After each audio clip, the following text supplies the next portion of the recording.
Welcome to സഹാരി. Monetary policy of RBIയുടെ monetary പോളിസിയുടെ നമ്മളിത് രണ്ട് ഭാഗമായിട്ടാണ് ചെയ്യുന്നത്. സോ ഡയറക്റ്റ് മെത്തേഡുകൾ ഒരു ഭാഗത്തും ഇൻഡയറക്റ്റ് മെത്തേഡുകൾ രണ്ടാമത്തെ ഭാഗമായിട്ട്. സോ ശ്രദ്ധിക്കാം, മോണിറ്ററി പോളിസി ടൂളിലെ പാർട്ട് 1 നമ്മൾ ആദ്യം ഒരു മോണിറ്ററി പോളിസി എന്താണെന്ന് ചോദിച്ചു കഴിഞ്ഞാൽ it's A macro economic policy. അതായത് നമ്മുടെ ഓൾ ഓവർ ദ ഇന്ത്യ എല്ലാ ബാങ്കുകളും ഇതിനകത്ത് എന്ത് ചെയ്യുന്നുണ്ട്, കവർ ചെയ്യുന്നുണ്ട്. ഏതെങ്കിലും ഒരു സ്പെസിഫിക് ഏരിയ മാത്രമല്ല, നമ്മുടെ എക്കോണമിയാണ് ഇത് ഫോക്കസ് ചെയ്യുന്നത്. നമ്മുടെ എക്കോണമിയിൽ ഇൻഫ്ലേഷൻ ഉണ്ടാവാൻ പാടില്ല, ഡിഫ്ലേഷൻ ഉണ്ടാവാൻ പാടില്ല, പ്രോപ്പർ മണി സപ്ലൈ നടക്കണം. സോ അതുകൊണ്ടാണ് ഇതൊരു മാക്രോ എക്കണോമിക്സ് പോളിസി എന്ന് പറയുന്നത്. So it's A macro economic policy tool used by the central bank, which is RBI, central bank RBI. എന്തിനു വേണ്ടിയിട്ട്? To influence the money supply, proper ആയിട്ടുള്ള money supply ഉറപ്പുവരുത്തണം in the economy and achieve certain macro economics goals. ശ്രദ്ധിക്കുക, നമ്മുടെ രാജ്യത്തിന്റെ എക്കണോമിയെ നല്ല രീതിയിൽ boost up ചെയ്യാൻ വേണ്ടിയിട്ട്, നമ്മുടെ രാജ്യത്തിന്റെ എക്കണോമിക് താല്പര്യങ്ങൾ സംരക്ഷിക്കണമെങ്കിൽ പ്രോപ്പർ മണി സപ്ലൈ ഉണ്ടാവണം. അതായത് ഇൻഫ്ലേഷൻ ഉണ്ടാവരുത്, ഡിഫ്ലേഷൻ ഉണ്ടാവരുത്, പ്രോപ്പർ മണി സപ്ലൈ ആയിരിക്കണം. എപ്പോഴും ഡിമാൻഡ് സപ്ലൈ ഈക്വൽ ആയിട്ട് പോവുകയും വേണം. സോ ഈ ഒരു കാര്യം ഉറപ്പുവരുത്താൻ വേണ്ടിയിട്ട് RBI യൂസ് ചെയ്യുന്ന ഒരു macro economic policy. Why macroeconomics? Whole Indian economy will be considered. So it's a macroeconomic policy used by RBI. Then it involves the use of monetary instruments by the central bank to regulate the availability of credit in the market to achieve the ultimate objective of the economic policy. ശ്രദ്ധിക്കുക, economic policy ഉറപ്പുവരുത്താൻ വേണ്ടിയിട്ട് proper ആയിട്ടുള്ള credit മാർക്കറ്റിൽ ഉറപ്പുവരുത്തണം, proper ആയിട്ടുള്ള money supply മാർക്കറ്റിൽ ഉറപ്പുവരുത്തണം. So ഇതെല്ലാം എന്തിന്റെ ഒരു എയിമാണ്? മോണിറ്ററി പോളിസിയുടെ RBI മുന്നോട്ട് വെക്കുന്ന ഒരു ഗോളാണ്, അല്ലെങ്കിൽ ഒരു ഒബ്ജക്റ്റീവ് ആണെന്ന് പറയാം. ദെൻ ഒരു മോണിറ്ററി പോളിസി നമുക്ക് പ്രധാനമായിട്ടും രണ്ടായിട്ട് തരംതിരിക്കാം. എക്സ്പാൻഷൻ മോണിറ്ററി പോളിസി എന്നും കോൺട്രാക്ഷണറി മോണിറ്ററി പോളിസി എന്നും. ശ്രദ്ധിക്കുക, ഒരുപാട് മണി സപ്ലൈ അങ്ങോട്ട് ഇൻജെക്ട് ചെയ്യുന്ന, അല്ലെങ്കിൽ ഇൻജെക്ട് ചെയ്യുന്ന വെച്ചാൽ മണി സപ്ലൈ അങ്ങോട്ട് തരുന്ന പോളിസികളുണ്ട്, അല്ലെങ്കിൽ എക്കോണമിയിൽ നിന്ന് മണി സപ്ലൈ പിടിച്ചെടുക്കുന്ന പോളിസിയുണ്ട്. ശ്രദ്ധിക്കുക, ഇൻഫ്ലേഷൻ സമയത്ത് മണി സപ്ലൈ പിടിച്ചെടുക്കേണ്ട പോളിസിയുമുണ്ട്, ഡിഫ്ലേഷൻ സമയത്ത് മണി സപ്ലൈ നിങ്ങൾക്ക് സപ്പോർട്ട് അല്ലെങ്കിൽ നിങ്ങൾക്ക് പ്രൊവൈഡ് ചെയ്യേണ്ട പോളിസിയുമുണ്ട്. സോ ശ്രദ്ധിക്കുക, ഇതിലെ എക്സ്പാൻഷൻ മോണിറ്ററി പോളിസി എന്താണെന്ന് ചോദിച്ചു കഴിഞ്ഞാൽ it is also called accommodative monetary policy and its a primary purpose is to increase the money supply. എന്ത് ഇൻക്രീസ് ചെയ്യുക? മണി സപ്ലൈ ഇൻക്രീസ് ചെയ്യുക. അതായത് ഒരുപാട് പണത്തിന്റെ സപ്ലൈ മാർക്കറ്റിൽ ഉണ്ടാക്കുക. ലിക്വിഡിറ്റി ഇൻജെക്ഷൻ ആണ്, നിങ്ങളിലേക്ക് ലിക്വിഡിറ്റി കൊണ്ടുതരികയാണ്, പണത്തിന്റെ ലഭ്യത കൊണ്ടുതരികയാണ്. അതിനെ വിളിക്കുന്ന പേരാണ് എക്സ്പാൻഷണറി മോണിറ്ററി പോളിസി. ഇതിനെ വിളിക്കുന്ന മറ്റൊരു പേരാണ് അക്കോമഡേറ്റീവ് മോണിറ്ററി പോളിസി. ദെൻ രണ്ടാമത്തെ ആയിട്ട് നമ്മൾ പഠിച്ചത് ഇത് കോൺട്രാക്ഷണറി മോണിറ്ററി പോളിസി എന്ന് പറയുന്നത് ഇതെന്തിനാണെന്ന് ചോദിച്ചാൽ it use to decrease the amount of money supply in the economy. ശ്രദ്ധിക്കുക, നമ്മൾ ആദ്യം പഠിച്ചതിനകത്ത് ലിക്വിഡിറ്റി ഇൻജെക്ഷൻ ആയിരുന്നുവെങ്കിൽ കോൺട്രാക്ഷണറിക്കകത്ത് നമ്മൾ പഠിക്കുന്ന ലിക്വിഡിറ്റി അബ്സോർപ്ഷൻ ആണ്. അതായത് നിങ്ങളുടെ കയ്യിലിരിക്കുന്ന മണി സപ്ലൈ ആരുടെ കയ്യിലേക്ക്? RBIയുടെ കയ്യിലേക്ക് എത്തിക്കുക എന്നതാണ് ഏതിന്റെ ലക്ഷ്യം? കോൺട്രാക്ഷണറി മോണിറ്ററി പോളിസിയുടെ ലക്ഷ്യം എന്ന് പറയുന്നത്. ഇനി നമ്മുടെ മോണിറ്ററി പോളിസി യൂസ് ചെയ്യുന്നതിന്റെ ഒബ്ജക്റ്റീവ് എന്താണെന്ന് ചോദിച്ചു കഴിഞ്ഞാൽ അതിന്റെ ഏറ്റവും വലിയ ഒബ്ജക്റ്റീവ് എന്താണ്? Ensure proper money supply. നമ്മുടെ എക്കോണമിയിൽ ഇൻഫ്ലേഷൻ ഉണ്ടാവാൻ പാടില്ല, ഡിഫ്ലേഷൻ ഉണ്ടാവാൻ പാടില്ല. എപ്പോഴും പ്രോപ്പർ മണി സപ്ലൈ എവിടെ ഉണ്ടായിരിക്കണം? നമ്മുടെ ഈ പറയുന്ന നമ്മുടെ എക്കോണമിയിൽ ഉണ്ടായിരിക്കണം. ഇത് തന്നെയാണ്, ഇതാണ് ഇതിന്റെ ശരിക്കും പറഞ്ഞാൽ ഇതാണ് ഏറ്റവും ഇമ്പോർട്ടന്റ് ആയിട്ടുള്ള ഒബ്ജക്റ്റീവ്. ഇതിനെ മുൻനിർത്തിക്കൊണ്ടാണ് RBI എന്ത് കൊണ്ടുവരുന്നത്? ഈ പറയുന്ന മോണിറ്ററി പോളിസി കൊണ്ടുവരുന്നത്. സോ മോണിറ്ററി പോളിസിയുടെ ഏറ്റവും പ്രധാനപ്പെട്ട ലക്ഷ്യം എന്താണെന്ന് ചോദിച്ചു കഴിഞ്ഞാൽ എൻഷ്യൂർ പ്രോപ്പർ മണി സപ്ലൈ. ശരിയായ മണി സപ്ലൈ, ഇൻഫ്ലേഷൻ ഉണ്ടാവാതെ, ഡിഫ്ലേഷൻ ഉണ്ടാവാതെ, പണപ്പെരുപ്പമോ പണച്ചുരുക്കമോ ഇല്ലാതെ എത്രയാണോ മാർക്കറ്റിൽ ആവശ്യമായിട്ടുള്ളത് ആ എമൗണ്ട് മാത്രം മാർക്കറ്റിലേക്ക് എത്തിക്കുന്നതിനെ വിളിക്കുന്ന പേരാണെന്ത്? Ensure proper money supply. അത് ചെയ്യുന്നതിനെ വിളിക്കുന്ന പേരാണ് മോണിറ്ററി പോളിസി ടൂൾ എന്ന് വിളിക്കുന്നത്. അതേപോലെ നമ്മുടെ എക്കോണമിയുടെ ഗ്രോത്തിന് ഇൻഫ്ലേഷനോ ഡിഫ്ലേഷനോ നല്ലതല്ല, പ്രോപ്പർ മണി സപ്ലൈ വേണം. അതുപോലെ തന്നെ മെയിൻറ്റെയിനിങ് പ്രൈസ് സ്റ്റെബിലിറ്റി ഉണ്ടാവണം. ഇൻഫ്ലേഷൻ ഡിഫ്ലേഷനും പ്രൈസിനകത്ത് വേരിയേഷൻ വന്നുകൊണ്ട് മാർക്കറ്റ് ഡൗൺ ആവാൻ പാടില്ല. സോ പ്രൈസ് സ്റ്റെബിലിറ്റി ക്രിയേറ്റ് ചെയ്യുക. അതുപോലെ തന്നെ എക്സ്ചേഞ്ച് റേറ്റുകളെ സ്റ്റെബിലൈസ് ചെയ്ത് നിർത്തുക. അതായത് നമ്മുടെ കറൻസിയുടെ വാല്യൂ മറ്റ് വിദേശ രാജ്യങ്ങളെ കറൻസി വാല്യൂടെ നോക്കുന്ന സമയത്ത് നമ്മുടെ കറൻസിയുടെ മൂല്യം കുറയാതെ നോക്കുക. ഇതെല്ലാം എന്തിന്റെ ലക്ഷ്യങ്ങളാണ്? നമ്മുടെ മോണിറ്ററി പോളിസിയുടെ ലക്ഷ്യങ്ങളാണ്. ഇനി നമ്മുടെ മോണിറ്ററി പോളിസിയിലെ ഒന്നാമത്തെ ഡയറക്റ്റ് ഇൻസ്ട്രുമെന്റുകളിൽ ഒന്നാമത്തെയാണ് ക്യാഷ് റിസർവ് റേഷ്യോ. ശ്രദ്ധിക്കുക, ക്യാഷ് റിസർവ് റേഷ്യോ എന്താണെന്ന് ചോദിച്ചു കഴിഞ്ഞാൽ it is the certain percentage of net demand and term liability NDTL. ശ്രദ്ധിക്കുക, ഡിമാൻഡ് ലയബിലിറ്റി എന്ന് പറഞ്ഞാൽ ആവശ്യപ്പെടുമ്പോൾ എമൗണ്ട് കിട്ടേണ്ടതാണ്, അതെന്ന് പറയുന്നത് savings bank account, current account തുടങ്ങിയൊക്കെ ഡിമാൻഡ് ലയബിലിറ്റിക്കകത്ത് വരുന്നതും. ആൻഡ് ടൈം ലയബിലിറ്റി അല്ലെങ്കിൽ ടൈം ലയബിലിറ്റി അതിനകത്ത് വരുന്ന ഏതാണ്? ഫിക്സഡ് ഡെപ്പോസിറ്റ്, അതേപോലെ തന്നെ റെക്കറിംഗ് ഡെപ്പോസിറ്റ്, ഇങ്ങനെയുള്ള ഡെപ്പോസിറ്റുകളെ ടോട്ടലി വിളിക്കുന്ന പേരാണ് NDTL അല്ലെങ്കിൽ net demand and time liability. അതിൽ നിന്ന് RBIയിൽ റിസർവ് വെച്ചിരിക്കണം. അതിൽ നിന്ന് RBIയിൽ എന്ത് വെച്ചിരിക്കണം? റിസർവ് ഫണ്ട് വെച്ചിരിക്കണം. സോ ആ റിസർവ് ഫണ്ടിനെ വിളിക്കുന്ന പേരാണ് ക്യാഷ് റിസർവ് റേഷ്യോ. നിങ്ങളുടെ ബാങ്കിലേക്ക് എത്ര രൂപ ഈ പറയുന്ന രീതിയിൽ NDTL വരുന്നോ ആ NDTLന്റെ ഒരു നിശ്ചിത ശതമാനം 4 ചേർന്നിരിക്കുന്ന ഒരു ഫിഗർ ആയിരിക്കും CRR എന്ന് പറയുന്നത്. അത് ടൈം ടു ടൈം ചേഞ്ച് ചെയ്തുകൊണ്ടേയിരിക്കും. ഓക്കെ, സോ അതുകൊണ്ട് ആ ഒരു എമൗണ്ട് നിങ്ങൾ എവിടെ വെക്കണം? RBIയിൽ റിസർവ് ആയിട്ട് കീപ്പ് ചെയ്യണം. അതിനെ വിളിക്കുന്ന പേരാണ് ക്യാഷ് റിസർവ് റേഷ്യോ. ശ്രദ്ധിക്കാം. The refinance fund from NABARD, SIDB, RBI are exempted from CRR provisions. ശ്രദ്ധിക്കുക, നബാർഡിൽ നിന്നോ സിഡ്ബിയിൽ നിന്നോ RBIയിൽ നിന്നോ ഏതെങ്കിലും ഒരു റീഫിനാൻസ് ഫണ്ട് ഒരു ബാങ്കിലേക്ക് വരികയാണെങ്കിൽ ആ ബാങ്ക് അതിന് എന്ത് വെക്കണ്ട? CRR വെക്കണ്ട, ക്യാഷ് റിസർവ് റേഷ്യോ വെക്കണ്ട.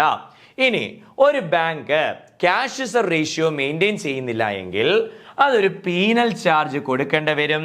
അത് എത്രയാണെന്ന് ചോദിച്ചു കഴിഞ്ഞാൽ 3%. ഇന്ത്യയിൽ ഏതെങ്കിലും ഒരു ബാങ്ക് CRR വെക്കുന്നില്ല എങ്കിൽ ആ ബാങ്കുകൾ നിർബന്ധമായും എന്ത് കൊടുക്കേണ്ടി വരും? ഒരു പീനൽ ഇൻട്രസ്റ്റ് കൊടുക്കേണ്ടി വരും. അത് എത്ര ശതമാനമാണ്? 3%. ശ്രദ്ധിക്കുക, ഷെഡ്യൂൾഡ് ബാങ്കുകളായാലും നോൺ ഷെഡ്യൂൾഡ് ബാങ്കുകളായാലും എന്ത് വെച്ചേ പറ്റൂ? റിസർവ് കീപ്പ് ചെയ്തേ പറ്റൂ. ശ്രദ്ധിക്കുക, ഷെഡ്യൂൾഡ് ബാങ്കുകൾ റിസർവുകൾ കീപ്പ് ചെയ്യണമെന്ന് പറയുന്നത് RBI ആക്ടിലാണ്. എവിടെയാണ്? RBI ആക്ടിലാണ്. നോൺ ഷെഡ്യൂൾഡ് ബാങ്കുകൾ കീപ്പ് ചെയ്യണമെന്ന് പറയുന്നത് ബാങ്കിങ് റെഗുലേഷൻ ആക്ടിലുമാണ്. എവിടെയാണ് പറയുന്നത്? ബാങ്കിങ് റെഗുലേഷൻ ആക്ടിലുമാണ് പറയുന്നത്. സോ ഇതൊരു മാൻഡേറ്ററി പ്രൊവിഷൻ ആണ്. നിർബന്ധമായും വെച്ചേ പറ്റൂ. വെക്കേണ്ട എത്ര ശതമാനമാണ്? ഈ പറയുന്ന NDTL ഒരു നിശ്ചിത പെർസെന്റേജ് ആണ്. എന്നാൽ അത് വെച്ചില്ലെങ്കിൽ എത്ര ശതമാനം നമുക്ക് പീനൽ ചാർജ് കൊടുക്കേണ്ടി വരും? 3%. അതിന് എന്ത് കൊടുക്കേണ്ടി വരും? പീനൽ ചാർജ് കൊടുക്കേണ്ടി വരും. ദെൻ നമ്മുടെ രണ്ടാമത്തെയാണ് SLR അഥവാ സ്റ്റാറ്റ്യൂട്ടറി ലിക്വിഡിറ്റി റേഷ്യോ. ശ്രദ്ധിക്കുക, it is a requirement that commercial bank have to keep a specified portion of their NDTL, നമ്മൾ നേരത്തെ പഠിച്ച NDTL തന്നെ, net demand and time liability in liquid assets. Liquid അസറ്റുകളിൽ നമ്മൾ കൊണ്ടുപോയി ഇൻവെസ്റ്റ് ചെയ്യണം. Then SLR maintain in the form of cash ആയിട്ട് വെച്ചാലും മതി, ഗോൾഡ് ആയിട്ട് വെച്ചാലും മതി, അല്ലെങ്കിൽ ഗവൺമെന്റ് സെക്യൂരിറ്റികളായിട്ടുള്ള ബോണ്ടുകളായിട്ട് വെച്ചാലും മതി.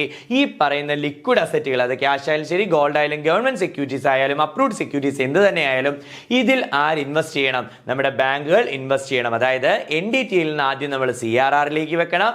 അതേപോലെ തന്നെ NDTL നിന്ന് എന്തിലേക്കും ഫണ്ട് മാറ്റണം? SLRലേക്ക് നമ്മൾ എന്ത് ഫണ്ട് മാറ്റണം. ദെൻ ഇവിടെയും SLR മെയിൻറ്റെയിൻ ചെയ്തില്ലെങ്കിൽ ശ്രദ്ധിക്കുക, CRR പോലെ തന്നെ SLR മെയിൻറ്റെയിൻ ചെയ്തില്ലെങ്കിൽ അവിടെയും പീനൽ ചാർജ് കൊടുക്കേണ്ടി വരുന്നത് 3%. എത്ര ശതമാനമാണ്? 3% പീനൽ ചാർജ് കൊടുക്കേണ്ടി വരുന്നത്. ഇനി മൂന്നാമത്തെയാണ് RBIയുടെ റീഫിനാൻസ് ഫെസിലിറ്റി. ശ്രദ്ധിക്കുക, RBI എന്താണ് ചെയ്യുന്നതെന്ന് വെച്ച് കഴിഞ്ഞാൽ RBI provide a refinance facility which include foreign exchange and currency swap facilities. ശ്രദ്ധിക്കുക, സ്വാപ്പ് എന്ന് പറയുന്നത് ഒരു ഡെറിവേറ്റീവ് ആണ്. സ്വാപ്പ് എന്ന് പറയുന്ന ഒരു ഡെറിവേറ്റീവ് ആണ്. ശ്രദ്ധിക്കുക, ഒരു ഡെറിവേറ്റീവ് എന്താണെന്ന് വെച്ചാൽ ഒരു അണ്ടർലൈങ് അസറ്റ്സ് ഇന്ന് പറയുന്ന വിലയിൽ ഭാവിയിൽ വിൽക്കാമെന്നോ വാങ്ങാമെന്നോ വാങ്ങുകയും വിൽക്കുകയും ചെയ്യാമെന്നോ പറഞ്ഞുകൊണ്ടുള്ള കോൺട്രാക്റ്റുകളെ നമ്മൾ വിളിക്കുന്ന പേരാണ് ഡെറിവേറ്റീവ്. അതിലൊരു ഡെറിവേറ്റീവാണ് സ്വാപ്പ്. സ്വാപ്പ് എന്താണെന്ന് ചോദിച്ചു കഴിഞ്ഞാൽ ഒരു സെക്യൂരിറ്റി കൊടുത്തുകൊണ്ട് മറ്റൊരു സെക്യൂരിറ്റി വാങ്ങുന്നതിനെ വിളിക്കുന്ന പേരാണ് സ്വാപ്പ് എന്ന് പറയുന്നത്. സോ ഫോറിൻ എക്സ്ചേഞ്ചും കറൻസി സ്വാപ്പുമാണ് ആര് ചെയ്യുന്നത്? RBI ചെയ്യുന്നത്. ഇനി സ്വാപ്പ് എന്താണെന്ന് ചോദിച്ചു കഴിഞ്ഞാൽ swap is a derivative contract for exchange of one instrument for another. ഒരു ഇൻസ്ട്രുമെന്റിന് വേണ്ടിയിട്ട് മറ്റൊരു ഇൻസ്ട്രുമെന്റ് കൊടുക്കുക. അങ്ങനെയെങ്കിൽ RBI ചെയ്യുന്നത് എന്താണ്? കറൻസി സ്വാപ്പ് ആണ് ചെയ്യുന്നത്. കറൻസി സ്വാപ്പിൽ എന്താ ചെയ്യുന്നത് വെച്ച് കഴിഞ്ഞാൽ RBI ഫോറിൻ കറൻസികൾ വാങ്ങിച്ചെടുക്കും മാർക്കറ്റിൽ നിന്ന്. ഫോറിൻ കറൻസികൾ വാങ്ങിച്ചെടുത്തതിന് ശേഷം ഇക്വലന്റ് എമൗണ്ട് ഇന്ത്യൻ റുപ്പി എന്ത് ചെയ്യുകയും ചെയ്യും? ഇന്ത്യൻ മാർക്കറ്റിലേക്ക് റിലീസ് ചെയ്യുകയും ചെയ്യും. ശ്രദ്ധിക്കുക, നമുക്കറിയാം നമ്മുടെ ഇന്ത്യയിലെ ഫോറിൻ എക്സ്ചേഞ്ച് കസ്റ്റോഡിയൻ എന്ന് പറയുന്ന ആരാണ്? RBI ആണ്. അതുകൊണ്ട് തന്നെ ബാങ്കുകളുടെ കയ്യിൽ വരുന്നതായാലും ഇൻഡിവിജ്വലിന്റെ കയ്യിൽ വരുന്നതായിട്ടുള്ള ഫോറിൻ എക്സ്ചേഞ്ച് ആയിട്ടുള്ള വിദേശ നാണ്യങ്ങൾ എവിടേക്ക് പോകണം? RBIയിലേക്ക് പോകണം. നമുക്ക് ഒരു പരിധിയിൽ കൂടുതൽ വിദേശ നാണ്യങ്ങൾ കയ്യിൽ വെക്കാൻ കഴിയില്ല. ഇതെല്ലാം നമ്മൾ ബാങ്കിൽ കൊണ്ടുപോയി മാറുമ്പോൾ ബാങ്ക് ഇത് RBIയിലേക്ക് കൈമാറുന്നതാണ്. ഇത്തരത്തിൽ RBI എന്ത് ചെയ്യും? ഇന്ത്യൻ മാർക്കറ്റിൽ നിന്ന് ഫോറിൻ എക്സ്ചേഞ്ചുകൾ അല്ലെങ്കിൽ വിദേശ കറൻസികൾ വാങ്ങിച്ചെടുക്കുകയും പകരം ഇന്ത്യൻ റുപ്പി കൊടുക്കുകയും ചെയ്യുന്നു. ശ്രദ്ധിക്കുക, ഒരു ഇൻസ്ട്രുമെന്റ് കൊടുത്തുകൊണ്ട് ഇന്ത്യൻ റുപ്പി കൊടുത്തുകൊണ്ട് മറ്റൊരു ഇൻസ്ട്രുമെന്റ് ഫോറിൻ റിസർവുകൾ വാങ്ങിച്ചെടുക്കുന്നതിനെ സ്വാപ്പ് എന്നാണ്. അതിനെയാണ് എന്തെന്ന് വിളിക്കുന്നത്? Currency swap. സോ ഈ 3 കാര്യങ്ങൾ RBIയുടെ ഡയറക്റ്റ് മോണിറ്ററി പോളിസി ടൂളിന്റെ ഭാഗമാണ്. നമുക്ക് ക്വസ്റ്റ്യൻ പോർഷനിലേക്ക് കടന്നാൽ ഒന്നാമത്തെ question, what is the primary purpose of monetary policy? നമുക്കറിയാം മോണിറ്ററി പോളിസിയുടെ പ്രൈമറി പർപ്പസ് എന്ന് വെച്ചാൽ to influence the money supply in the economy. എന്തിനെ കൺട്രോൾ ചെയ്യുക? മണി സപ്ലൈ കൺട്രോൾ ചെയ്യുക എന്നാണ്. ഓപ്ഷൻ ബി ആണ് answer. Then which institution use monetary policy as a macro economic tool? നമുക്കറിയാം മാക്രോ എക്കണോമിക് ടൂൾ ആയാലും എന്ത് തന്നെയായാലും ഈ പറയുന്ന മോണിറ്ററി പോളിസി ആരുടെയാണ്? സെൻട്രൽ ബാങ്ക് RBIയുടെ ആണ്. Next question, what is the primary goal of expansionary monetary policy? നമുക്കറിയാം എക്സ്പാൻഷണറി മോണിറ്ററി പോളിസി എന്ന് പറഞ്ഞാൽ എന്താണ്? മണി സപ്ലൈ ഇൻക്രീസ് ചെയ്യുകയാണ് ചെയ്യുന്നത്. ഓപ്ഷൻ ബി ആണ് അതിന്റെ answer. Then what is the another name of expansion? നമ്മൾ പഠിച്ചാണ് എക്സ്പാൻഷണറി അക്കോമഡേറ്റീവ് എന്ന് വിളിക്കും. So expansionary also known as option D accommodative monetary policy. Then which ensure the typical use of expansionary monetary policy? So ഇതിന്റെ answer എന്ന് പറയുന്നത് lowering reserve requirement of bank. ശ്രദ്ധിക്കുക, ബാങ്കുകളുടെ reserve requirement കുറയ്ക്കുന്ന സമയത്ത് നിങ്ങളുടെ കയ്യിൽ ലിക്വിഡിറ്റി കൂടുതലും അതേപോലെ തന്നെ ആയിരിക്കും. സോ ലിക്വിഡിറ്റി ഇൻക്രീസ് ചെയ്യുക എന്നാണ് ഇതിന്റെ ലക്ഷ്യമായതുകൊണ്ട് ഓപ്ഷൻ സി ആൻസർ ആയിട്ട് വരും. Lowering reserve requirement of banks. So next one, what is the following is a potential adverse effect of expansionary monetary policy? നമുക്കറിയാം എക്സ്പാൻഷണറി മോണിറ്ററി പോളിസി ഒരുപാട് കൊടുക്കുകയാണെങ്കിൽ മണി സപ്ലൈ ഒരുപാട് increase ചെയ്യും. അത് എന്തിന് കാരണമാകും? ഓപ്ഷൻ ബി ഹൈപ്പർ ഇൻഫ്ലേഷന് കാരണമാകും. വീണ്ടും വീണ്ടും പണം വരുന്ന ഹൈപ്പർ ഇൻഫ്ലേഷന് കാരണമാകാം. സോ അടുത്ത ക്വസ്റ്റ്യൻ എന്ന് പറയുന്നത്, what is the main aim of കോൺട്രാക്ഷണറി monetary policy? നമുക്കറിയാം ലിക്വിഡിറ്റി അബ്സോർപ്ഷൻ ആണ്. സ്വാഭാവികമായിട്ട് എന്ത് ചെയ്യും? ഇൻഫ്ലേഷനെ എന്ത് ചെയ്യാം? റെഡ്യൂസ് ചെയ്യാം. അതായത് ഇൻഫ്ലേഷൻ സമയത്ത് ഈ പറയുന്ന രീതിയിൽ മാർക്കറ്റിൽ നിന്ന് പണം പിൻവലിക്കുന്നതോട് കൂടിയിട്ട് നമുക്ക് എന്ത് ചെയ്യാൻ കഴിയും? ഇൻഫ്ലേഷനെ റെഡ്യൂസ് ചെയ്യാൻ കഴിയും. ഓപ്ഷൻ എ ആണ് അതിന്റെ ആൻസർ. നമുക്കറിയാം കോൺട്രാക്ഷണറി മോണിറ്ററി പോളിസി എന്ന് വെച്ചാൽ ഈ പറയുന്ന മണി സപ്ലൈ റെഡ്യൂസ് ചെയ്യുക, പിടിച്ചെടുക്കുക എന്ന് പറയുന്നതാണ്. സോ അടുത്ത ക്വസ്റ്റ്യൻ എന്ന് പറയുന്നത്, what happens when the reserve requirement for bank increased? ബാങ്കുകളുടെ റിസർവ് റിക്വയർമെന്റ് ഇൻക്രീസ് ചെയ്യുമ്പോൾ നമുക്കറിയാം റിസർവ് റിക്വയർമെന്റ് ഇൻക്രീസ് ചെയ്യുമ്പോൾ ബാങ്കുകളുടെ മണി സപ്ലൈ കുറയും. So bank have less money to lend. അവർക്കുടെ കയ്യിലുള്ള പണത്തിന്റെ ലഭ്യത, വായ്പ കൊടുക്കാനുള്ള പണത്തിന്റെ ലഭ്യത കുറയും. ഓപ്ഷൻ ബി ആണ് അതിന്റെ answer. Next question, what does CRR stand in monetary? നമുക്കറിയാം CRR എന്ന് പറഞ്ഞാൽ എന്താണ്? ക്യാഷ് റിസർവ് റേഷ്യോ ആണ്. ഓപ്ഷൻ സി ആണ് അതിന്റെ answer, cash reserve ratio. So next question, what the cash reserve ratio? What is the cash reserve ratio? So cash reserve ratio എന്ന് വെച്ചാൽ അതിനകത്ത് ഓപ്ഷൻ തന്നിരിക്കുന്നു, the percentage of bank total deposit that must maintained with RBI as reserve. സ്ഥിതിയാണ്. അതായത് നമുക്ക് NDTL total deposit NDTL ആണ്, അതിനൊരു percentage ആണ് വെക്കുന്നത്. സോ ഓപ്ഷൻ എ തന്നെയാണ് answer. Option A, the percentage of bank total deposit that must be maintained with RBI in the form of a reserve. Next question, what is the penalty for not maintaining the required CRR? നമുക്കറിയാം 3% അതിന് കൊടുക്കേണ്ടി വരുന്ന penal charge എന്ന് പറയുന്നത്. Then what does SLR full form എന്താണ്? Statutory liquidity ratio എന്നാണ്. So option B ആണ് അതിന്റെ answer, SLR statutory liquidity ratio. Next question, in what form can the statutory liquidity ratio be maintained? അത് നമുക്ക് cash ആയിട്ടോ gold ആയിട്ടോ ഒക്കെ വെക്കാം. So option A, cash, gold, government security. ക്യാഷിൽ മാത്രമല്ല, ഗോൾഡിൽ മാത്രമല്ല, ഗവൺമെന്റ് സെക്യൂരിറ്റി മാത്രമല്ല, ഇതിലെല്ലാത്തിലും നമുക്ക് SLR മെയിൻറ്റെയിൻ ചെയ്യാവുന്നതാണ്. Then what is the penalty four SLR? Penalty SLR maintain ചെയ്തില്ലെങ്കിലും പെനാൽറ്റി എത്രയാണ്? 3% തന്നെയാണ്. എത്രയാണ്? 3% ഓപ്ഷൻ ബി ആണ് ആൻസർ. സോ നെക്സ്റ്റ് ക്വസ്റ്റ്യൻ എന്ന് പറയുന്നത്, what is a currency swap in the context of monetary policy? അതിനകത്ത് ഓപ്ഷൻസ് കൊടുത്തിട്ടുണ്ട്. ആൻസർ എന്ന് പറയുന്നത് ഓപ്ഷൻ എ ആണ്, an agreement to exchange one currency for another. നമുക്കറിയാം ഒരു കറൻസി കൊടുത്തുകൊണ്ട് മറ്റ് കറൻസികൾ വാങ്ങിച്ചെടുക്കുന്നതിനെ നമ്മൾ വിളിക്കുന്ന പേരാണെന്ത്? കറൻസി സ്വാപ്പ് ഫെസിലിറ്റി എന്ന് പറയുന്നത്. സോ നെക്സ്റ്റ് ക്വസ്റ്റ്യൻ എന്ന് പറയുന്നത്, which type of monetary policy aims to increase the money supply in the economy? നമുക്കറിയാം മണി സപ്ലൈ കൂട്ടുന്നതിനെ വിളിക്കുന്ന പേര് എക്സ്പാൻഷണറി മോണിറ്ററി പോളിസി എന്നാണ്. സോ ഓപ്ഷൻ ബി ആണ് അതിന്റെ ആൻസർ എന്ന് പറയുന്നത്. സോ അടുത്ത ക്വസ്റ്റ്യൻ എന്ന് പറയുന്നത്, which of the following statement is or are correct എന്നാണ് ചോദിച്ചേക്കുന്നത്. ഒന്നാമത്തെ, raising interest rate is a measure for contractionary. നമുക്കറിയാം ഈ പറയുന്ന രീതിയിൽ ലോണിന്റെ ഈ പറയുന്ന നിങ്ങളുടെ മണി സപ്ലൈ കുറയ്ക്കാൻ വേണ്ടി, പിടിച്ചെടുക്കാൻ വേണ്ടി എന്ത് ചെയ്യാം? ഇൻട്രസ്റ്റ് റേറ്റുകൾ ഇൻക്രീസ് ചെയ്യാം. ശരിയാണ്. Selling government bond by central bank decrease the money supply in the market. ശരിയാണ്. ഞാൻ നിങ്ങൾക്ക് ഗവൺമെന്റ് ബില്ലുകൾ തരുമ്പോൾ അല്ലെങ്കിൽ ഗവൺമെന്റ് സെക്യൂരിറ്റി തരുമ്പോൾ നിങ്ങൾ ഇനി ക്യാഷ് തരണം. ബാങ്കുകളെ കൊണ്ട് വാങ്ങിക്കുമ്പോൾ ബാങ്ക് ക്യാഷ് തരണം. സ്വാഭാവികമായിട്ടും അതെന്ത് ചെയ്യും? മണി സപ്ലൈ കുറയ്ക്കും. CRRന്റെ full form cash revenue ratio എന്നല്ല, CRRന്റെ ഫുൾ ഫോം എന്താണ്? ക്യാഷ് റിസർവ് റേഷ്യോ ആണ്. സോ ഇതിനകത്ത് ഒന്നും രണ്ടും ശരിയാണ്. സോ ഓപ്ഷൻ ബി ആണ് അതിന്റെ കറക്റ്റ് ആൻസർ. നമ്മുടെ മോണിറ്ററി പോളിസിയുടെ RBI മോണിറ്ററി പോളിസിയുടെ പാർട്ട് 2 ക്ലാസ് ആണ്. സോ ഇന്ന് ഇതിനകത്ത് നമ്മൾ നോക്കുന്നത് ഇൻഡയറക്റ്റ് മെത്തേഡ്സ് ആണ്. ശ്രദ്ധിക്കുക, നമ്മുടെ RBIയുടെ മോണിറ്ററി പോളിസിയിലെ ഇൻഡയറക്റ്റ് മെത്തേഡുകളിൽ ഒന്നാമത്തെയായിട്ട് നമ്മൾ പഠിക്കാൻ പോകുന്നതാണ് ഇത് റിപ്പോ റേറ്റ്. ശ്രദ്ധിക്കുക, it is a short time interest rate. ശ്രദ്ധിക്കുക, ഇതൊരു ഷോർട്ട് ടൈം ഇൻട്രസ്റ്റ് റേറ്റ് ആണ് which RBI charges on commercial banks on loans given by RBI. RBI commercial ബാങ്കുകൾക്ക് ലോൺ കൊടുക്കുമ്പോൾ ആ ലോണുകൾക്ക് ക്രിയേറ്റ് ചെയ്യുന്ന ചാർജ് അല്ലെങ്കിൽ ആ ഇൻട്രസ്റ്റ് റേറ്റ് എത്രയാണോ ആ ഇൻട്രസ്റ്റ് റേറ്റിനെയാണ് നമ്മൾ എന്തെന്ന് പറയുന്നത്? റിപ്പോ റേറ്റ് എന്ന് പറയുന്നത്. റിപ്പോ റേറ്റിനെ നമുക്ക് റീപർച്ചേസ് എഗ്രിമെന്റ് എന്നോ റീപർച്ചേസ് ഓപ്ഷൻ എന്നോ വിളിക്കാം. ശ്രദ്ധിക്കുക, റിപ്പോയെ നമുക്ക് എങ്ങനെയൊക്കെ വിളിക്കാം? റീപർച്ചേസ് എഗ്രിമെന്റ് എന്നോ റീപർച്ചേസ് ഓപ്ഷൻ എന്നോ വിളിക്കാം.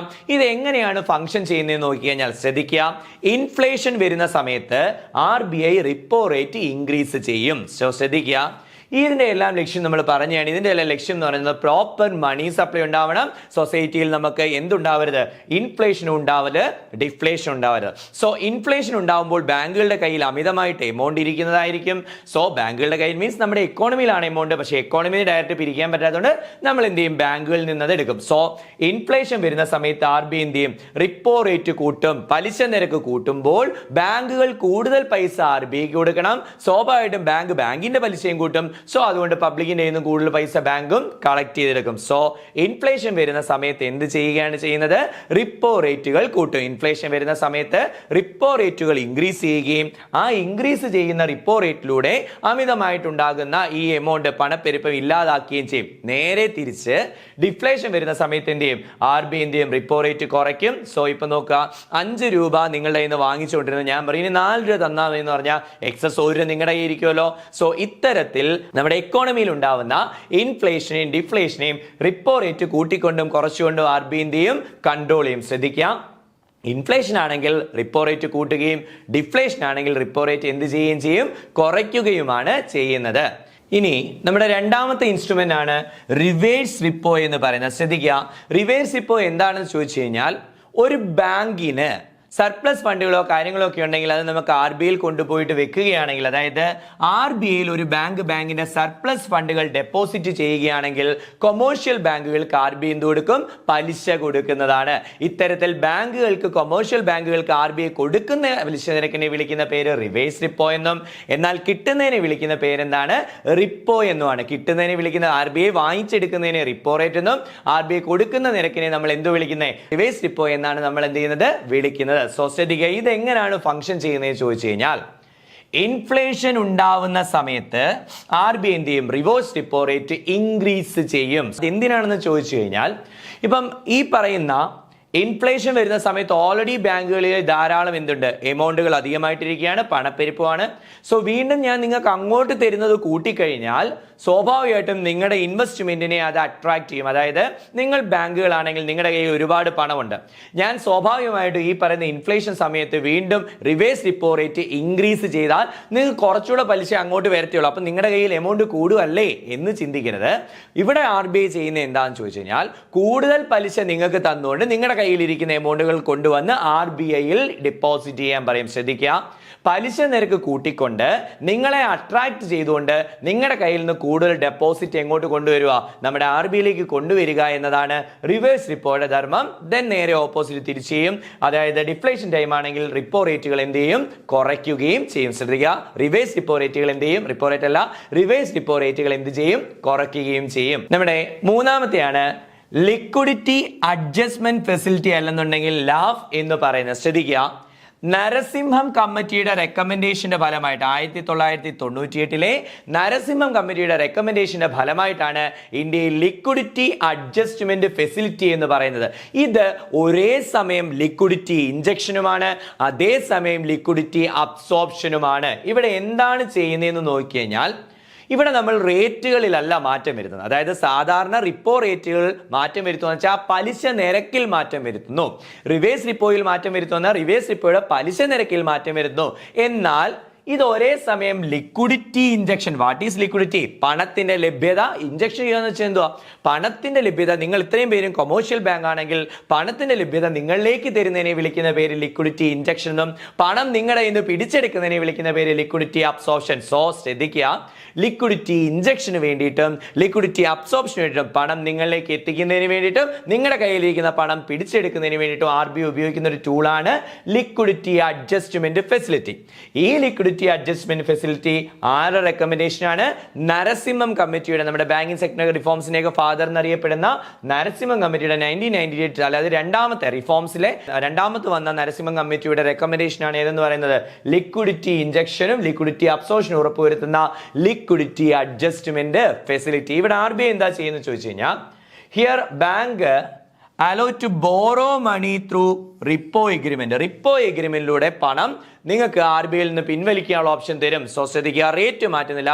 നിങ്ങളുടെ ഈ പണമില്ലേ, ഡിഫ്ലേഷൻ ആണോ, നിങ്ങൾ എൻ്റെ ഇത് വായ്പ എടുത്തുകൊണ്ട് പോവാം. ഇനി അതല്ല, ഇൻഫ്ലേഷൻ ആണ് എങ്കിൽ നിങ്ങൾ എന്ത് ചെയ്യുക? RBIയിലേക്ക് ഇൻവെസ്റ്റ് ചെയ്യുക. സോ ഇവിടെ റേറ്റ് മാറ്റുന്നില്ല, പലിശ നിരക്കുകൾ മാറുന്നില്ല. അതായത് നിങ്ങളുടെ ഡിഫ്ലേഷൻ ആണെങ്കിൽ നിങ്ങൾക്ക് കൂടുതൽ പൈസ ഞാൻ വായ്പയായിട്ട് തരും. അതല്ല ഇൻഫ്ലേഷൻ ആണെങ്കിലോ നിങ്ങളുടെ ഇരിക്കുന്ന എമൗണ്ട് കൊണ്ട് എവിടെ ഇൻവെസ്റ്റ് ചെയ്യുക? RBI ഇൻവെസ്റ്റ് ചെയ്യുക. ഈ ഒരു ഫെസിലിറ്റിയെ വിളിക്കുന്ന പേരാണെന്ത്? Liquidity adjustment facility. അതുകൊണ്ടാണ് പറയുന്നത്, റേറ്റുകളിൽ മാറ്റം വരുത്താതെ ഡിഫ്ലേഷൻ സമയത്ത് ലിക്വിഡിറ്റി ഇഞ്ചക്ഷൻ ചെയ്യാനും അതേപോലെ ഇൻഫ്ലേഷൻ സമയത്ത് ലിക്വിഡിറ്റി അബ്സോർപ്ഷൻ ചെയ്യുവാനും എന്തുപയോഗിക്കാം? ലിക്വിഡിറ്റി അഡ്ജസ്റ്റ്മെന്റ് ഫെസിലിറ്റി അല്ലെങ്കിൽ ലാഫ് ഉപയോഗിക്കാം. സോ നെക്സ്റ്റ് വൺ ആണ് ഓപ്പൺ മാർക്കറ്റ് ഓപ്പറേഷൻ. ശ്രദ്ധിക്കുക, ഓപ്പൺ മാർക്കറ്റ് ഓപ്പറേഷൻ എന്ന് വെച്ച് കഴിഞ്ഞാൽ ഇൻഫ്ലേഷനോ ഡിഫ്ലേഷനോ ഉണ്ടാവുന്ന സമയത്ത് ഗവൺമെന്റ് സെക്യൂരിറ്റികൾ RBI എന്ത് ചെയ്യും? വാങ്ങുകയും ചെയ്യും, അതുപോലെ RBI വിൽക്കുകയും ചെയ്യും. അതായത് RBI എന്ത് ചെയ്യും? ആദ്യം സെല് ചെയ്യും, then റീപർച്ചേസ് ചെയ്യും. അതായത് നിങ്ങൾക്ക് ഇപ്പൊ മാർക്കറ്റിൽ ഇൻഫ്ലേഷനോ ഡിഫ്ലേഷനോ വരുന്ന സമയത്ത്, ഇപ്പോൾ ഇൻഫ്ലേഷൻ ആണെങ്കിൽ നിങ്ങളുടെ കയ്യിൽ അമിതമായിട്ട് എമൗണ്ട് ഉണ്ടല്ലോ, ഞാൻ എന്ത് ചെയ്യും? ഗവൺമെന്റ് സെക്യൂരിറ്റി നിങ്ങൾക്ക് വിറ്റ് നിങ്ങളെ കൊണ്ട് അത് വാങ്ങിപ്പിക്കും. സോ ഇൻഫ്ലേഷൻ ടൈമിൽ RBI എന്ത് ചെയ്യും? സെക്യൂരിറ്റി വിൽക്കും. ആർക്ക് വിൽക്കും? നിങ്ങൾക്ക്, കൊമേഴ്ഷ്യൽ ബാങ്കുകൾക്ക് വിൽക്കും. വിറ്റിട്ട് നിങ്ങളുടെ കയ്യിലിരിക്കുന്ന എമൗണ്ട് ഇങ്ങ് മേടിച്ചുകൊണ്ട് മണി സപ്ലൈ പ്രോപ്പർ ആക്കും. എന്നാൽ ഡിഫ്ലേഷൻ ആണെങ്കിലോ, ഡിഫ്ലേഷൻ ആണെങ്കിൽ RBI ബൈ ചെയ്യുമെന്ന് വെച്ചാൽ ആക്ച്വലി അത് എന്ത് ചെയ്യാണ്? റീപർച്ചേസ് ചെയ്യാണ് കേട്ടോ. RBI എന്ത് ചെയ്യാണ്? റീപർച്ചേസ് ചെയ്യുകയാണ്. RBI എന്ത് ചെയ്യും? ആ സെക്യൂരിറ്റികൾ ബാങ്കുകളുടെ നിന്ന് റീപർച്ചേസ് ചെയ്ത് നിങ്ങൾക്ക് പൈസ വിട്ടുതരും. ശ്രദ്ധിക്കുക, ഓപ്പൺ മാർക്കറ്റ് ഓപ്പറേഷനിലൂടെ ഈ പറയുന്ന ഗവൺമെന്റിന്റെ സെക്യൂരിറ്റി, ശ്രദ്ധിക്കുക, ഇതും ഗവൺമെന്റ് ഒരു ഫണ്ട് കളക്ട് ചെയ്യാൻ, ഷോർട്ട് ടൈം ഫണ്ട് കളക്ട് ചെയ്യാനുള്ള ഒരു മാർഗമാണ്. സോ ഗവൺമെന്റ് വേണ്ടിയിട്ട് RBI ആണ് ഇത് സെയിൽ ചെയ്യുന്നതും RBI ആണ് ഇത് റീപർച്ചേസ് ചെയ്തെടുക്കുകയും ചെയ്യുന്നത്. സോ ഇത് എങ്ങനെയാണ് ചെയ്യുന്നതെന്ന് ചോദിച്ചു കഴിഞ്ഞാൽ, ഇൻഫ്ലേഷൻ വരുന്ന സമയത്ത്, ഇൻഫ്ലേഷൻ ആണെങ്കിൽ RBI സെക്യൂരിറ്റികൾ വിൽക്കും, നിങ്ങൾക്ക് വിൽക്കും, കൊമേഴ്ഷ്യൽ ബാങ്കിന് വിറ്റ് നിങ്ങളുടെ ഈ അമിതമായിരിക്കുന്ന എമൗണ്ട് വാങ്ങിച്ചെടുക്കുകയും ചെയ്യും. എന്നിട്ട് ഡിഫ്ലേഷൻ ആണ് വരുന്നതെങ്കിൽ നിങ്ങൾക്ക് കയ്യിരിക്കുന്ന ആ ഒരു ഇപ്പോൾ വിറ്റപ്പം നിങ്ങൾ വാങ്ങിച്ച സെക്യൂരിറ്റി ഉണ്ടല്ലോ, അത് ഇങ്ങ് തിരിച്ചു വാങ്ങിച്ചിട്ട് അതിന്റെ പൈസ അങ്ങ് തരും. ഡിഫ്ലേഷൻ ടൈമിൽ നിങ്ങൾക്ക് മണി സപ്ലൈ ഉറപ്പുവരുത്തുകയും ചെയ്യുന്നതിനെ വിളിക്കുന്ന പേരാണ് ഓപ്പൺ മാർക്കറ്റ് ഓപ്പറേഷൻ. RBI ഏറ്റവും കൂടുതൽ യൂസ് ചെയ്യുന്ന മോണിറ്ററി പോളിസി ടൂൾ ഏതാണെന്ന് ചോദിച്ചാൽ ഏതാണ്? ഓപ്പൺ മാർക്കറ്റ് ഓപ്പറേഷൻ ആണ്. നെക്സ്റ്റ് വൺ ആണ് മാർക്കറ്റ് സ്റ്റെബിലൈസേഷൻ സ്കീം. ശ്രദ്ധിക്കുക, ഏതെങ്കിലും ഒരു സാഹചര്യത്തിൽ എക്സസ് ആയിട്ട് ഫോറിൻ എക്സ്ചേഞ്ച് ഇന്റർവെൻഷനിലൂടെ മണി സപ്ലൈ ക്രിയേറ്റ് ചെയ്താൽ, അതായത് ധാരാളം വിദേശ നാണ്യങ്ങൾ ഇന്ത്യയിലേക്ക് വന്നാൽ എന്ത് സംഭവിക്കും? ആ ഇന്ത്യയിലേക്ക് വരുന്ന വിദേശ നാണ്യങ്ങൾ മൊത്തം RBIയിലേക്ക് എത്തുകയും അതിന് ഇക്വലന്റ് ആയിട്ടുള്ള എമൗണ്ട് RBI എന്ത് ചെയ്യണം? മാർക്കറ്റിലേക്ക് കൊടുക്കുകയും ചെയ്യണം. സോ ഈ ഒരു സിറ്റുവേഷനിൽ ഒരുപാട് ഇൻഫ്ലേഷൻ അല്ലെങ്കിൽ ഒരുപാട് എമൗണ്ട് മാർക്കറ്റിലേക്ക് വരുമ്പോൾ ഇൻഫ്ലേഷൻ ക്രിയേറ്റ് ചെയ്താൽ ആ എക്സസ് ആയിട്ട് ക്രിയേറ്റ് ചെയ്ത എമൗണ്ട് വിഡ്രോ ചെയ്യുവാൻ അധികാരം കൊടുക്കുന്നതാണ് MSS അല്ലെങ്കിൽ മാർക്കറ്റ് സ്റ്റെബിലൈസേഷൻ സ്കീം. ശ്രദ്ധിക്കുക, ഒരുപാട് ഫോറിൻ എക്സ്ചേഞ്ച് ഇന്റർവെൻഷന്റെ ഫലമായിട്ട് ധാരാളം വിദേശ നാണ്യങ്ങൾ ഇന്ത്യയിലേക്ക് വന്നാൽ അതിന്റെ കസ്റ്റോഡിയൻ RBI ആണ്, സ്വാഭാവികമായിട്ട് RBIയിലേക്ക് എത്തും. RBIന് ഇക്വലന്റ് ആയിട്ടുള്ള എമൗണ്ടിന് എന്ത് കൊടുക്കേണ്ടി വരും? ഇന്ത്യൻ റുപ്പി കൊടുക്കേണ്ടി വരും. എന്നാൽ ആ ഇന്ത്യൻ റുപ്പി കൊടുക്കുന്നത് എക്സസ് ഫണ്ടുകൾ ക്രിയേറ്റ് ചെയ്യുകയും അത് ഇൻഫ്ലേഷന് കാരണമാകുമെന്ന് കണ്ടു കഴിഞ്ഞാൽ ആ കൊടുക്കുന്ന ഫണ്ടിനെ വിഡ്രോ ചെയ്യുവാനോ, അതായത് നിങ്ങൾ RBIയിലേക്ക് വന്ന ഇക്വലന്റ് എമൗണ്ട് ഉടനെ കൊടുക്കാതിരിക്കുവാനോ വിഡ്രോ ചെയ്യുവാനോ അതല്ലെങ്കിൽ താൽക്കാലികം ഒന്ന് സ്റ്റെബിലൈസ് ചെയ്ത് നിർത്തുവാനോ RBIക്ക് അധികാരം കൊടുക്കുന്ന മോണിറ്ററി പോളിസി ടൂളാണ് ഇത് മാർക്കറ്റ് സ്റ്റെബിലൈസേഷൻ സ്കീം അഥവാ MSS എന്ന് പറയുന്നത്. ദെൻ അടുത്തതാണ് മാർജിനൽ സ്റ്റാൻഡിംഗ് ഫെസിലിറ്റി അല്ലെങ്കിൽ MSF.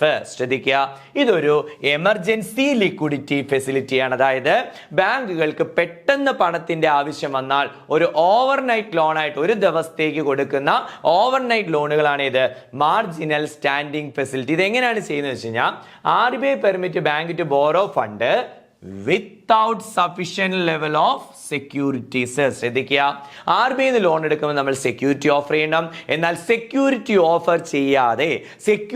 ഓഫർ ചെയ്യാതെ നമുക്ക് എടുക്കാൻ പറ്റുന്ന ഒരു ലോണാണ് ഇത് മാർജിനൽ സ്റ്റാൻഡിംഗ് ഫെസിലിറ്റി അഥവാ MSF എന്ന് പറയുന്നത്. ഇത് എന്താണ് ചെയ്യുന്നതെന്ന് ചോദിച്ചു കഴിഞ്ഞാൽ RBI lent fund in overnight. ശ്രദ്ധിക്കുക, ഇത് ഒരു ദിവസത്തേക്കാണ് കൊടുക്കുന്നത്.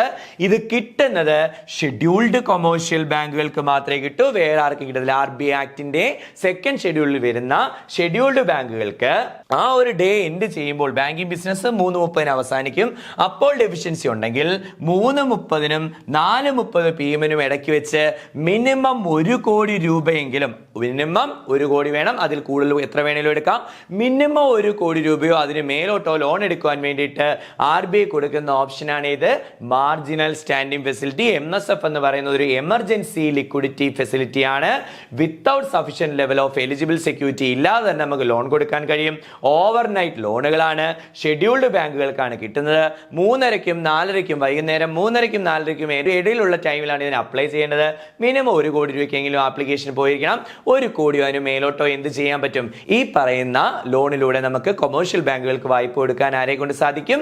RBI കൊണ്ട് സാധിക്കും. സോ ലാസ്റ്റ് വൺ ആണ് സ്റ്റാൻഡിംഗ് ഡെപ്പോസിറ്റ് ഫെസിലിറ്റി അല്ലെങ്കിൽ SDF. ശ്രദ്ധിക്കുക, നമ്മൾ പഠിച്ച സകല മോണിറ്ററി പോളിസി ടൂളുകളും, അതായത് ഡയറക്റ്റ് മെത്തേഡ് ആയിക്കോട്ടെ ഇൻഡയറക്റ്റ് മെത്തേഡ് ആയിക്കോട്ടെ, ഇതെല്ലാം ചെയ്തിട്ടും ഇപ്പോഴും എക്സസ് മണി സപ്ലൈ നിൽക്കുകയാണെങ്കിൽ ആ എക്സസ് മണി സപ്ലൈ ലിക്വിഡിറ്റി നമ്മൾ എന്ത് ചെയ്യാൻ? അബ്സോർവ് ചെയ്തെടുക്കുവാൻ. എങ്ങനെ?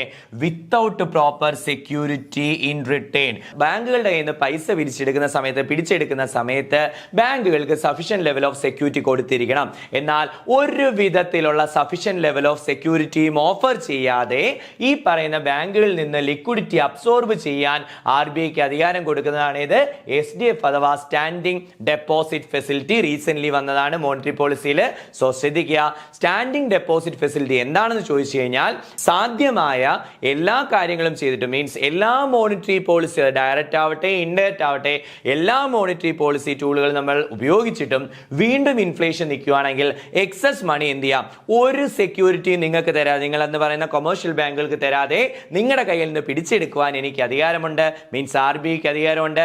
ആ അധികാരം കൊടുക്കുന്ന മോണിറ്ററി പോളിസി ടൂളാണ് ഇത് സ്റ്റാൻഡിംഗ് ഡെപ്പോസിറ്റ് ഫെസിലിറ്റി. സോ ഈ 7 മെത്തേഡുകളാണ് എന്തെന്ന് പറയുന്നത് indirect method of monetary policy. So നമ്മൾ ഇതിനകത്ത് ആദ്യത്തെ ക്വസ്റ്റ്യൻ ആണ്, വാട്ട് ഈസ് റിപ്പോ റേറ്റ്? നമുക്കറിയാം റിപ്പോ റേറ്റ് എന്താണ്? Repo rate the rate at which RBI lend to commercial bank. Commercial ബാങ്കുകൾക്ക് പണം വായ്പ കൊടുക്കുമ്പോൾ RBI ചാർജ് ചെയ്യുന്ന ഇൻട്രസ്റ്റ് റേറ്റ് ആണ് ഇത് repo rate.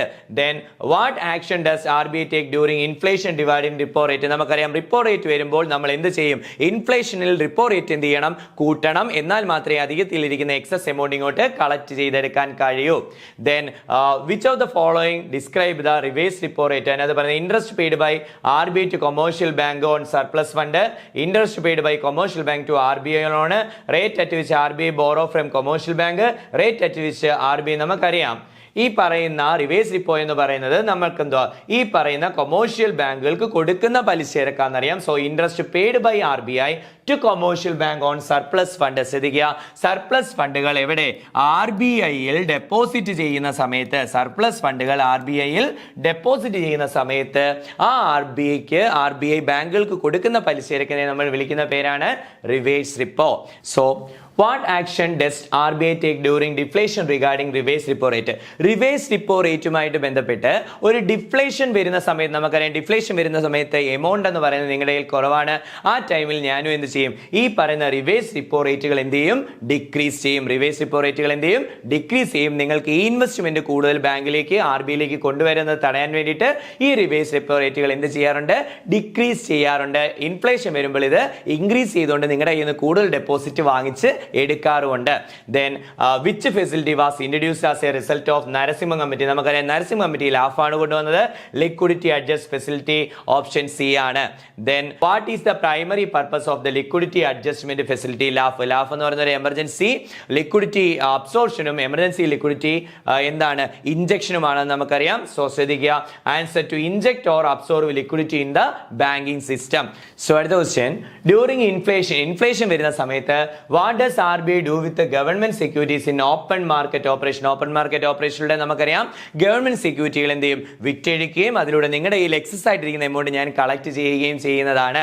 So what is the market stabilisation scheme? MSS primarily aimed, നമുക്കറിയാം ഈ പറയുന്ന എന്തുവാ എക്സസ് മണി സപ്ലൈ. ശ്രദ്ധിക്കുക, option B stabilising or withdraw excess money supply എന്തിലൂടെ ക്രിയേറ്റ് ചെയ്യുന്നത്? ഫോറിൻ എക്സ്ചേഞ്ച് ഇന്റർവെൻഷനിലൂടെ. ശ്രദ്ധിക്കുക, ഫോറിൻ എക്സ്ചേഞ്ച് ഇന്റർവെൻഷനിലൂടെ ക്രിയേറ്റ് ചെയ്യുന്ന എക്സസ് മണി എന്ത് ചെയ്യുക? നമ്മൾ ഇത് എന്ത് ചെയ്യുക? കളക്ട് ചെയ്തെടുക്കാൻ വേണ്ടിയിട്ടാണ് എന്ത് ഉപയോഗിക്കുന്നത്? ഈ പറയുന്ന MSS എന്ന് പറയുന്ന മോണിറ്ററി ടൂള് ഉപയോഗിക്കുന്നത്. Then which facility allow bank to borrow fund? Overnight facility. നമുക്കറിയാം ഓവർനൈറ്റ് ലോണുകൾ എന്ന് പറയുന്നത് എന്താണ്? MSF ആണ്. മാർജിനൽ സ്റ്റാൻഡിംഗ് ഫെസിലിറ്റി ആണ് അതിന്റെ answer. Then what is the time period during the which bank can borrow fund? നമുക്കറിയാം ഈ പറയുന്ന ഫണ്ട് ബോറോ ചെയ്യുന്നത് വൈകിട്ട് 3:30ക്കും 4:30ക്കും ഇടയ്ക്ക് വെച്ചാണ്. സോ ഓപ്ഷൻ സി ആണ് അതിന്റെ ആൻസർ എന്ന് പറയുന്നത്. ഏതിന് വേണ്ടിയിട്ട്? MSFന് വേണ്ടിയിട്ട്. Then what is the minimum borrowing amount for bank under MSF? നമുക്കറിയാം MSF സ്കീം പ്രകാരം നമുക്ക് മിനിമം 1 കോടി രൂപയെങ്കിലും ബാങ്കുകൾ ബോറോ ചെയ്യേണ്ട ആവശ്യമുണ്ട്. ഓപ്ഷൻ ബി ആണ് അതിന്റെ answer. Then what is the highest interest rate collected by RBI known as? ശ്രദ്ധിക്കുക, RBI കളക്ട് ചെയ്യുന്ന ഏറ്റവും വലിയ ഇൻട്രസ്റ്റ് റേറ്റ് ഇതിനായിരിക്കും? MSFനായിരിക്കും. മാർജിനൽ സ്റ്റാൻഡിംഗ് ഫെസിലിറ്റിക്ക് ആയിരിക്കും. ദെൻ എന്നാണ് ലിക്വിഡിറ്റി അഡ്ജസ്റ്റ്മെന്റ് ഫെസിലിറ്റി വന്നതെന്നാണ് ചോദിച്ചേക്കുന്നത്. ലിക്വിഡിറ്റി അഡ്ജസ്റ്റ്മെന്റ് ഫെസിലിറ്റി വന്നതെന്നാണ് 1998 നരസിംഹം കമ്മിറ്റിയുടെ ആ കാലത്തെ റെക്കമെൻഡേഷന്റെ ഫലമായിട്ട് 1998 എന്ത് വരുന്നത്? ലാഫ് വരുന്നത്. Then next question, what is the function of the standing deposit facility? നമുക്കറിയാം ഈ സ്റ്റാൻഡിംഗ് ഡെപ്പോസിറ്റ് ഫെസിലിറ്റി എന്ന് പറയുന്നത് വിത്തൗട്ട് സെക്യൂരിറ്റിയിൽ ലിക്വിഡിറ്റി അബ്സോർവ് ചെയ്യാൻ വേണ്ടിയിട്ടാണ്. സോ ഓപ്ഷൻ ബി ആണ് to absorb liquidity without securities. Then which committee recommended the introduction of the liquidity adjustment facility? നമുക്കറിയാം LAF recommend ചെയ്ത ആരാണ്? നരസിംഹം കമ്മിറ്റിയാണ് ലാഫ് റെക്കമെൻഡ് ചെയ്തത്.